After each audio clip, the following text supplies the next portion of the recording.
Got the grow lab set up in the basement, and we've got several annuals started. I'm not exactly sure what. Annuals are Corey's thing, but lots of edibles, lots of flowers, I'm sure. Thanks again to my buddy Mark for these grow lights, and to my dad for this grow light over here. The two of you deserve a lot of credit for making this possible. And to my electricians, Dustin and AJ and Michael, for giving me an outlet up here. Thanks, guys. I bought some rigid horse panels in town yesterday because the size and shape of the holes matches perfectly the 5-foot rollout fence that I have all over the property. And these make great gates. And like I've done before, I just use the cast off receiver for sliding bolt latches, which I never use the receiver. I just position the sliding bolt so that it goes into the wall or the wooden door frame. And I save up these little receiver cuffs, and they make great hinges for these rigid gate panels. Got one at the bottom, one in the middle, and two at the top. And this thing just swings open easy. So Rutabaga's stationary paddock, before we got her out roving in the mobile electric fence with the sheep, there was a huge mass of hay built up in there that was soaked in urine. I cleaned it out today, and I was able to get enough hay to make little straw piles around the base of every single fruit tree in the yard.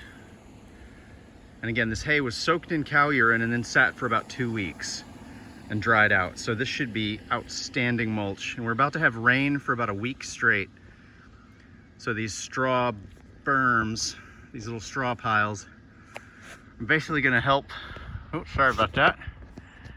They're basically gonna help soak up all that rain and hold it for these fruit trees. This morning I'm building the water trailer. This is the trailer that will pull by hand initially, but then later behind the side-by-side. I could also pull it behind the truck because that handle converts to a trailer hitch attachment. And anyway, this is a 1,400 pound rated wagon. It will carry around 500 pounds of water in this 55 gallon barrel. I've got a hose spigot on the back and a bung hole on the top. Now, this bung hole obviously was way larger than either of the two native holes on the barrel. So, whereas I was able to get the back nut on this one just through a hole with a piece of string and round it around, the old plumber's trick, no problem. There is no hole big enough for the back end of the bung hole. This is the back end bung hole gasket. Can't get that inside the barrel when you have a sealed top barrel.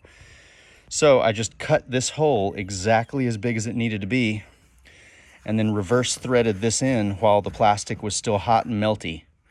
So this is permanently attached now, but it's got its own little lid.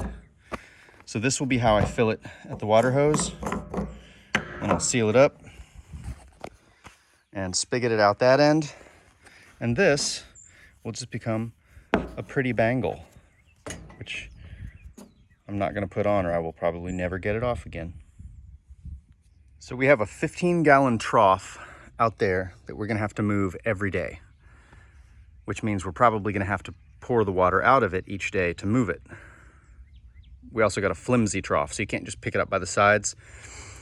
It's designed so the animals can't tip it over, so it's like squishy rubber. But we should be able to fill this almost 4 times off of one barrel, which means I'll only have to fill this a couple of times a week, or once or twice a week. Great. This rubber mat was the bottom mat for the wagon, but this wagon is pretty much committed to this purpose, so I want it to be able to drain easily. We're going to fold this up and use it as friction pads for the ratchet straps that are going to hold the barrel still. Surprise, surprise, nothing is without its difficulties. In using this ratchet strap, I suddenly realized that obviously the handle is gone. Should have one of these, but looks like the handle bolt fell out. Guessing the nut became loose and the handle fell out probably on my Missouri trip to pick up the sheep. It's the last time I used these, so there's no telling where it is. So I need to make my own handle for this. Not only for comfort, but because now these two halves move independently, which I found out, which is why I noticed, allowing the springs to come out of here. So I had to reassemble the whole thing. So what I've done is I've gotten a drill. We're gonna ream these holes out to the size of a standard bolt that I happen to have. Then we're gonna put a piece of all thread inside a little piece of PEX, 1/2-inch PEX, and we're gonna try to make our own handle.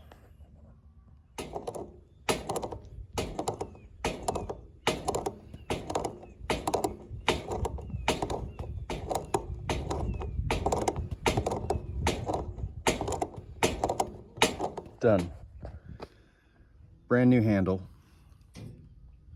double nutted for eternal retention. Perf.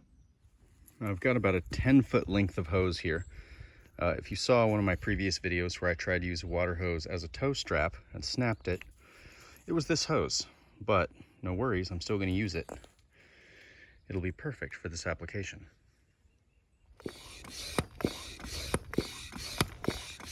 30 PSI in each of the 16-inch pneumatic tires.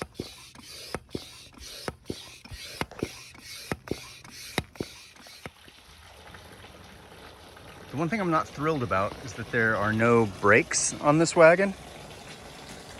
And we live on very slopey land. So I may have to figure out some sort of braking system, because I'm going to be pulling 500 something pounds behind me. We'll see. Google says that this will weigh 582 pounds plus the weight of the wagon. So we're looking at, I don't know, almost 500 pounds. We are full up to the bunghole. None of my threaded ports are leaking. That's a good sign. Now let's see how heavy it is. It's heavy-ish, but like by no means too heavy to pull.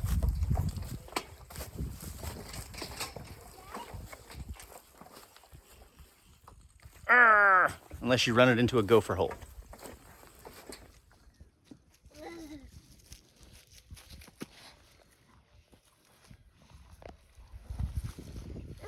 But if I open up this bunghole, oh yeah, there we go.